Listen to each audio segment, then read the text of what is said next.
Almost every single primitive building channel is underpinned by countless different lies, and we've got tons of evidence to prove it.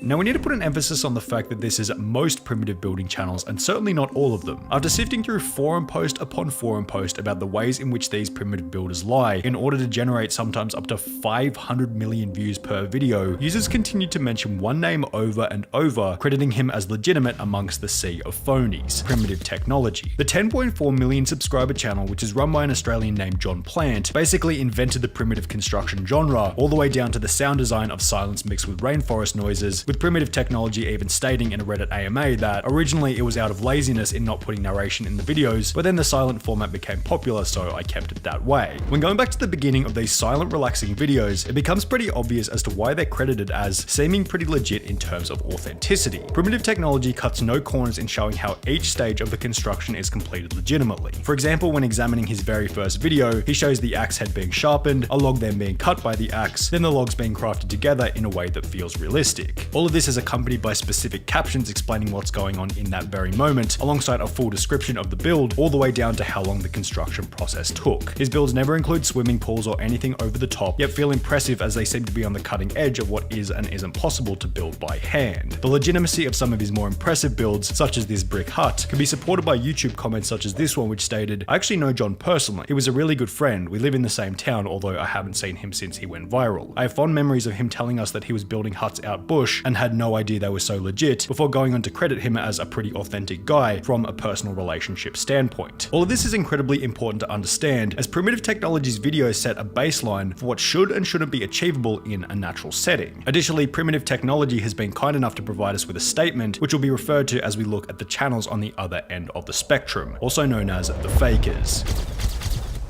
The fundamental problem with the genre is that, with so much time between camera cuts, there's plenty of time to set things up illegitimately. And with Primitive Technology's very first video receiving over 44,000 Reddit upvotes and 30 million views, it's no surprise that copycats with less integrity began to pop up left, right, and center. On these channels, the buildings were taller, the slides were longer, and the water was suspiciously more blue. And it's a weird blue colour.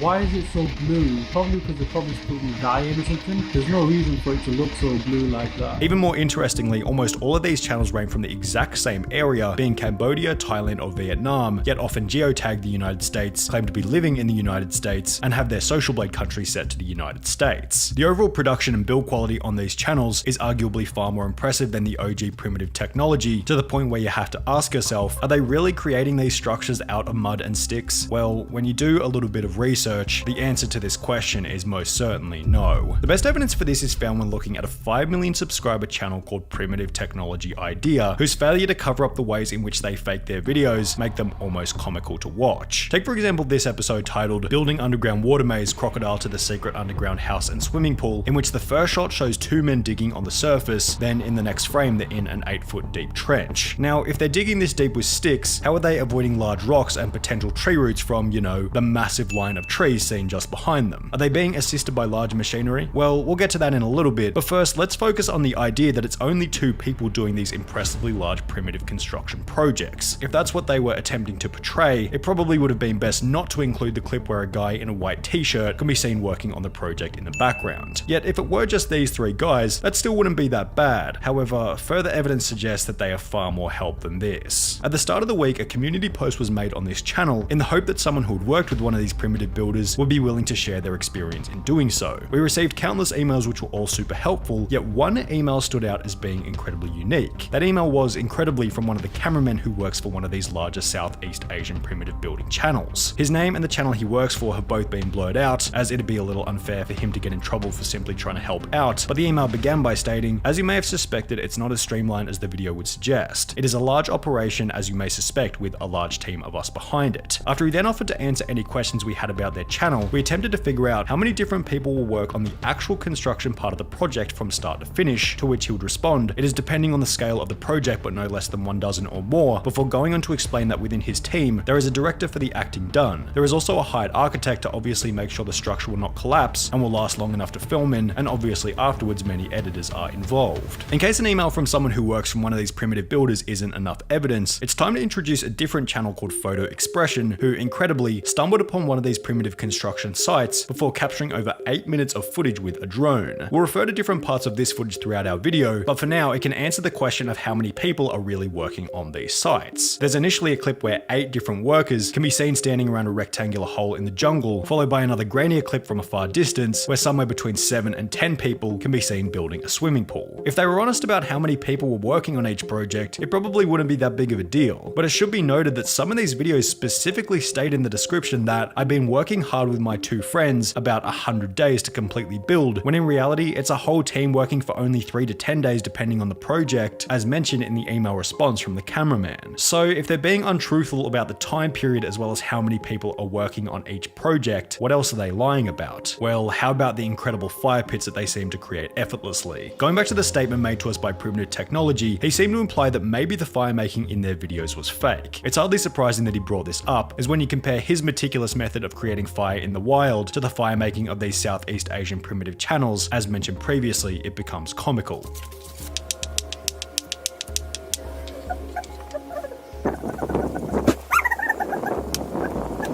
They slap a couple of rocks together before beginning an explosive fire on large logs with no kindling whatsoever. John went on to state that if they've faked simpler things, then they're most certainly faking more complicated ones, which turns out to be true, as when looking at another video by Primitive Technology Idea, it becomes obvious that not only are these guys faking simple things such as fire, these guys are also faking the most labor-intensive exercise of all, the digging process itself. This video with over 63 million views begins as most do. A shirtless guy draws a big circle and begins to dig it out. Only in the next frame, suddenly there's spray paint on the ground that they forgot to rub out. Additionally, on the wall of the hole, these long smooth cuts can be seen which are completely incomparable to the cuts being made by the stick. Well, there's a reason for this. Turns out spray paint marks weren't the only thing that they forgot to rub out, as in the minutes that follow, excavator tracks can be seen here, here, here, and here. In a different video by the same channel, the same person can be seen working very hard digging out a similar hole, which to their credit contains no excavator tracks around it. One mistake they did make, however, was that they forgot to take the actual excavator out of the top right hand corner. According to the email sent to us by the cameraman on one of these channels, approximately 70% of the digging is completed by machinery, whilst 30% is completed by hand, given how much of the work lies in simply digging. But men still do plenty of digging, as you may guess in small underground spaces, it is impossible to fit a skid steer loader in the hole. Most of the actual construction is done by a hired team of specialized builders from my understanding, and they work with only intrinsic tools. The dirt is removed by skid steer loaders and offloaded elsewhere, and skid steer loaders are used in the initial boring process, whilst incrementally we film the builders doing superficial works on the hole. The video in which the excavator can be seen in plain sight then goes on to strangely display the collection of concrete from a river, which is the exact same clip reused from the previous video. Now, why would they reuse the same clip twice in 2 different videos? Well, it's because collecting concrete from a river is completely and utterly bogus. Concrete doesn't grow in a river, according to a civil engineer who had commented on one of these videos. Earth cement, this is incredibly fake. Cement requires a precise combination of different raw materials and then receives considerable heat treatment in order to make the powder we all know and love / hate. What's even funnier is that every single one of these channels has their own unique method for creating natural concrete. This channel's concrete is simply a mix of dirt and water, which, if you think about it for 2 seconds, doesn't create concrete and rather creates muddy water or mud, which is just dirt after the water dries. This other channel gets a little bit more creative with it by taking a chunk out of a termite nest, grinding it down into powder, mixing it with water, then concreting an entire pool with this small chunk of termite nest. Yet neither of these compare to the fakest channel of them all, Primitive Technology Life, which decides to just skip the concrete altogether and go with good old rocks and dirt. However, that's not the only suspicious thing about this shot. You'll notice when looking at the bamboo that each branch has a suspiciously clean cut on the end. Compare this to Primitive Technology, the legitimate channel from Australia, who in one video displays what the end of a log should actually look like, and you'll notice pretty quickly that these pieces of bamboo weren't naturally cut on site. These pieces of bamboo weren't either, which, as displayed in the video, were attached together then used to siphon water from a river to the pool. Only there was no river. Photo Expression found the exact site of this pool, then stated in his video that in reality, the closest water source was more than 6 kilometers away. Instead, he found a bunch of blue plastic piping attached to a tap in the ground. Going back to the email from the cameraman, the water for their channel just comes in cubic containers that is transported there. A very funny part is any scene where you see them sourcing water from some magnificent waterfall or lake, they're actually going somewhere perhaps hundreds of kilometers away and pretending to take it back. The video in which Photo Expression had stumbled upon various completed primitive builds also showed that after these channels are finished building, the sites are simply left to rot. This video doesn't speak for every Southeast Asian primitive building channel, but in this particular case, rubbish was left everywhere, including, as you might guess, cement bags. The fact that the videos are fake isn't the most concerning. It's the destruction of the land that's concerning. Now, if this was public rainforest, you could probably consider this a pretty big deal, but according to the cameraman's email, at least on their channel, every build is done on privately owned land, which is leased for the purposes of the video. If this is the case, maybe Photo Expression is in the wrong for snooping around and filming on someone else's property. We're kidding, of course, but if the builds are being completed on privately owned land, it's a little narcissistic to comment on what they should and shouldn't do with it. Primitive Technology, the original legitimate Australian channel, put it best in his email to us when he said, "My advice to people who really want to know if the techniques on display are legitimate is to put them into practice and see. If you can follow the steps and get a similar result, then it's probably legit." He added that these corner-cutting channels are motivated by money and status alone, rather than a true interest in primitive technology. But wanting to stay out of internet drama, we'll leave it up to the discerning viewer to decide what's real and what's not.